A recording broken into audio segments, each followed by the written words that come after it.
तर पंतप्रधान मोदींकडून अतिरेकी हल्ल्याचा निषेध करण्यात आलाय। अतिरेक्यांचा अजेंडा यशस्वी होणार नाही असंही मोदींनी म्हटलंय। पहलगाममधील अतिरेकी हल्ल्याचा तीव्र निषेध करतो। ज्यांनी प्रियजनांना गमावलंय त्यांच्याप्रती संवेदना व्यक्त करतो असंही पंतप्रधान नरेंद्र मोदी यांनी म्हटलंय।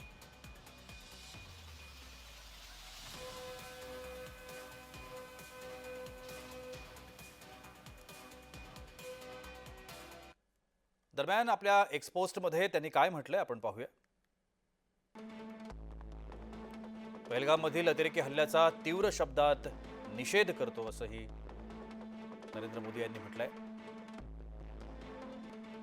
ज्यांनी प्रियजनांना गमावलंय त्यांच्याप्रती संवेदना व्यक्त करतो असंही पंतप्रधान म्हणाले। जखमी लवकरात लवकर बरे व्हावेत अशी प्रार्थना करतो असं देखील मोदी यांनी म्हटलंय। पीडितांना सर्वतोपरी मदत केली जातेय असं देखील त्यांनी सांगितलंय।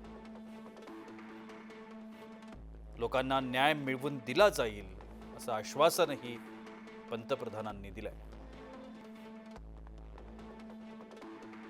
अतिरेक्यांना दुष्ट अजेंडा कधीही यशस्वी होणार नाही असं देखील पंतप्रधानांनी म्हटलंय।